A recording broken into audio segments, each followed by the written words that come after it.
அஸ்ஸலாமு அலைக்கும் யூஸ் நீங்க பார்த்துட்டு இருக்கிறது ஹமிதாஸ் கிச்சன். இன்னைக்கு நம்ம கிச்சன்ல என்ன ரெசிபினா மட்டன் கிரேவி. இது எப்படி செய்யலாம்னு பார்க்கலாம். அதுக்கு தேவையான பொருட்கள் என்னென்னு பார்த்துடலாமா?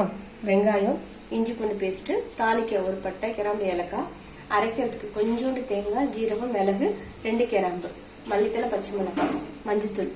இப்போ குக்கர்ல இஞ்சி பூண்டு பேஸ்ட், ஒரு தக்காளி, ஒரு பச்சை மிளகாய் போட்டு 2 விசில் விட்டு ஆஃப் பண்ணிடலாம்.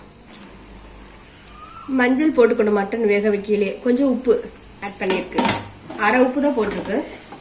இது ஒரு 2 இல்ல 3 விசில். ஏன்னா நம்ம தாளிக்கையில கொஞ்சம் நேரம் வேகும். ரொம்ப வெந்துச்சுன்னா மட்டன் நல்லாவே இருக்காது. கொஞ்சம் எண்ணெய் ஊற்றிக்கோங்க, தேவையான அளவு ஊற்றிட்டு தாளிக்கிறதுக்கு. நம்ம ஏற்கனவே கறி வேகையில கொஞ்சம் 1/2 ஸ்பூன் இஞ்சி பூண்டு பேஸ்ட் போட்டிருக்கோம். இப்போ 1/2 ஸ்பூன் எண்ணெய் காஞ்சோன்னு போட்டுருங்க. இது வெடிக்கணும்னு அவசியம் இல்லை, ஏன்னா இது வதங்கிடுதுலே. சின்ன வெங்காயம் தான் எடுத்துருக்கு. மட்டன் ஒரு 1/2 கிலோ எடுத்துருக்கு. சின்ன வெங்காயம் 1/4 கிலோ. நார்மலாக மட்டன் மசாலா போட்டு கிரேவி வைப்போம். ரொம்ப ஹெவியாக இருக்கும் மசாலா கொடுக்கையில். இது இவ்வளோதான் மசாலாவே, ஆனால் டேஸ்ட்டு வேறு லெவலில் இருக்கும். ட்ரை பண்ணி பாருங்கள் கண்டிப்பாக.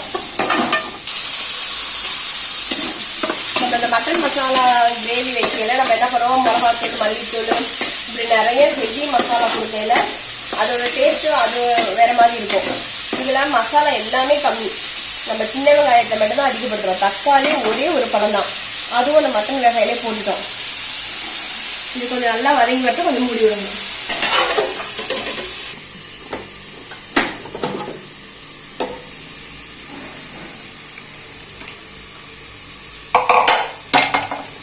இப்போ நம்ம கறி ஒரு 4 விசில் தான் விட்டுருக்கு. பாருங்க, இதுவே இவ்வளோ வெந்துருச்சு இல்லையா? போதும்.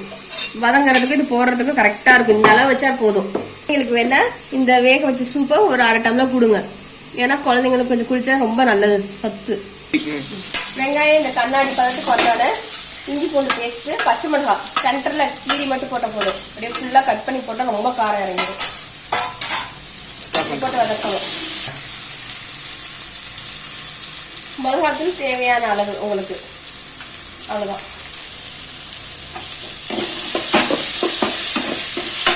இது கொஞ்சம் நல்லா வதங்கினோட இந்த மட்டன் அப்படியே அந்த தண்ணியோட சேர்த்து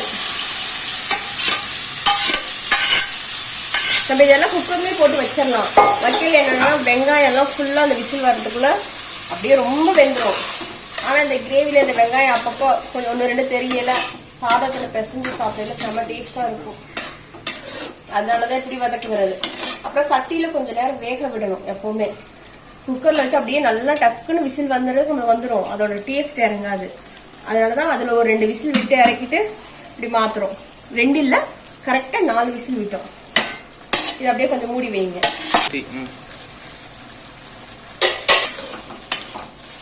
இப்போ உப்பு கம்மியா இருக்கு. நம்ம உப்பு எவ்வளவு வேணுமோ அந்த அளவு பார்த்து போட்டுக்கலாம்.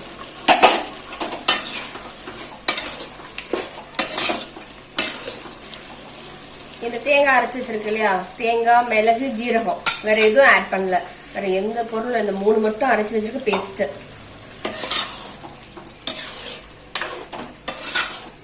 இது அப்படியே கொஞ்சம் பச்சை வாசம் போகணும். தேங்காய் அந்த மிளகு ஜீரகத்தோட வாசம் போகிற அளவுக்கு இது கொஞ்சம் தண்ணி ஊற்றி கொதிக்க விட்டுருங்க.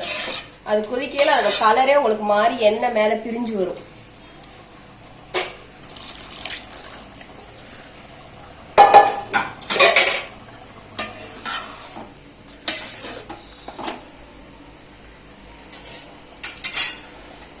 ஒரு 5 நிமிஷம் விட்டுருங்க.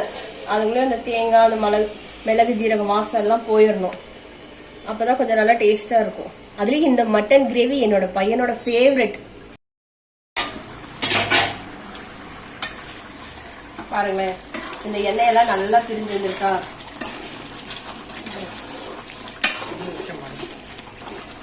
என் பையன் வீடியோ எடுக்கல, நான் கையை வச்சு மறைக்கிறேன்னாமா.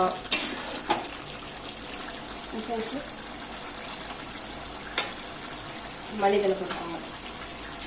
டேஸ்ட் பார்த்துக்கோங்க, உங்களுக்கு உப்பு காரம் எல்லாம் கரெக்டாக இருக்காங்க. எங்களுக்கு இதெல்லாம் ஓகே.